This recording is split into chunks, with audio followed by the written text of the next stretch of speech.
Vamos para Brasília, não é isso? Falando de frustração? Frustração, vamos para Brasília. Nada contra a Natália Paz, muito pelo contrário. Nossa medalha de ouro sempre, né, Natália? Bom dia para você. Oi, Agostinho, bom dia para você, uma ótima semana para todo mundo. Essa semana que promete, né? A gente deve ter a retomada amanhã dos trabalhos da CPI da pandemia, a segunda temporada da Comissão Parlamentar de Inquérito, que retoma justamente após esse recesso, né? Essas 2 semanas de recesso do Congresso Nacional, focando aí com intermediários que teriam negociado vacinas com o governo federal, tem aí o aval realmente das empresas que fabricam essas vacinas. A gente começa amanhã, já nessa retomada, com o reverendo Hamilton Gomes de Paula. Ele é apontado como responsável por abrir as portas do Ministério da Saúde à empresa Davat, que tinha como representante aquele cabo da Polícia Militar, Luiz Paulo Dominguete, que prometia aí 400 milhões de doses da vacina da AstraZeneca.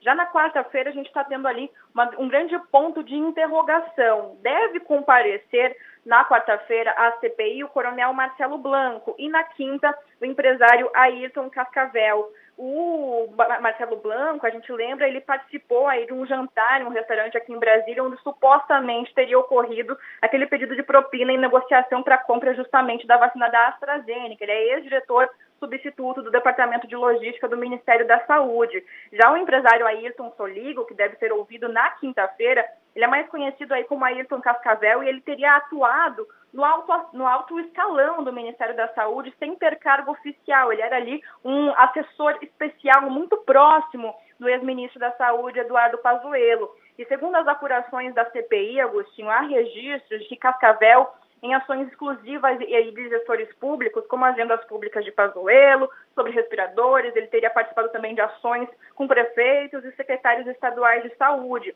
Eu falei agora há pouco sobre esse ponto de interrogação na quarta-feira, porque inicialmente estava previsto para quarta o depoimento de Francisco Maximiano, que é o sócio dono da Precisa Medicamentos.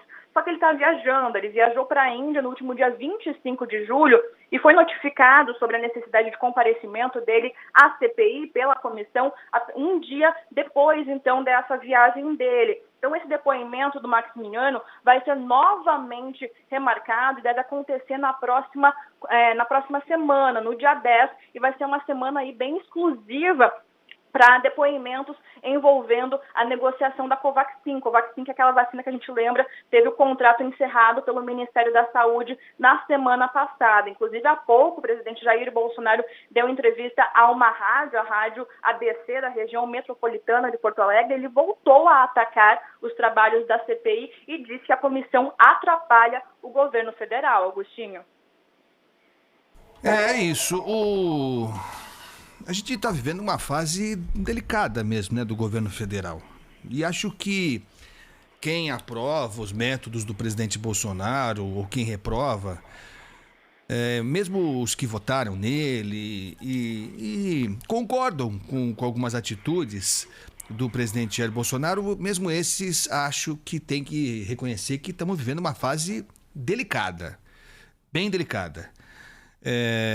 O presidente Bolsonaro parece não ter mais pudor de dizer o que vem à cabeça e mentir, claramente mentir em alguns assuntos. Ele não tem mais nenhum critério para inventar histórias e dizer algo e depois de desdizer. E quando você trata de eleição, né, Natália? Quando você fala de eleição, de processo eleitoral, isso ganha um peso importante. Não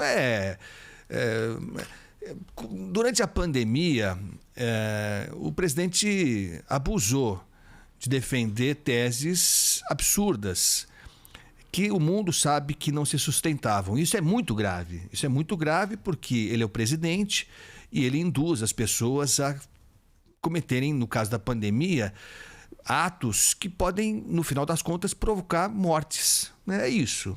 Mentira durante a pandemia é igual a morte, é igual a sofrimento, é igual a internação hospitalar, é igual a sequelas. Isso é bem grave, bem grave. Felizmente, o Brasil, aos trancos e barrancos, está vacinando as pessoas, né? E já, até o final do ano, tudo indica isso, teremos a totalidade da população adulta vacinada aqui no Brasil. E aí a tendência é que as internações caiam, como já vão caindo, que as mortes deixem de acontecer num número bizarro, absurdo, como aconteceram durante todo esse ano e o ano passado em boa parte dele. É óbvio que as mortes não tem volta, né? Quem se perdeu, quem sofreu, quem está vivendo com sequelas, tudo isso ainda está na conta de quem defendeu medicamento que não funcionava, quem demorou para comprar vacina. E isso vai ser julgado, quero crer, em algum momento. Em algum momento isso vai ter que ser respondido por quem decidiu comprar ou não comprar, decidiu apostar nisso e não naquilo. Mas estamos entrando agora numa nova discussão que me parece tão grave quanto essa da pandemia, que é discutir o processo eleitoral brasileiro. Isso é muito grave, não é pouca coisa, não é uma discussão menor. Você falar que quer voto impresso, que se não tiver voto impresso não vai ter eleição. A gente entra num caminho muito nebuloso e bem perigoso mesmo. Até por isso o Supremo Tribunal Federal tem se manifestado, o TSE tem se manifestado para tentar colocar a coisa no rumo, colocar a coisa no prumo e evitar surpresas desagradáveis ao longo desses próximos meses. Estou lendo aqui que ex-presidentes do TSE, do Tribunal Superior Eleitoral, desde 1988, divulgaram hoje uma nota em que eles defendem o modelo de eleições que existe, está consagrado aqui no Brasil. A nota também é assinada pelo atual presidente do TSE, o ministro Luiz Roberto Barroso, e pelo vice Edson Fachin. Enfim, não é por acaso que essa nota foi divulgada. É exatamente para tentar conter essa sanha de discutir, de colocar em dúvida o nosso processo eleitoral. O presidente, que até em viagem internacional, no ano passado, ou no ano retrasado, falou, fora do país, que tinha provas de que as eleições tinham sido fraudadas, a eleição que ele ganhou. Ele disse isso com todas as letras, tinha prova de que foi fraudado e que ele ganharia no primeiro turno, não tivesse havido fraude. Bom, não tem prova coisa nenhuma, óbvio que não tem prova coisa nenhuma, e já disse na live da semana passada que não tem prova mesmo, que tem indícios e tal. Enfim, a gente precisa tomar muito cuidado para não dar espaço para uma aventura, daquelas que a gente não sabe como é que termina. 11:01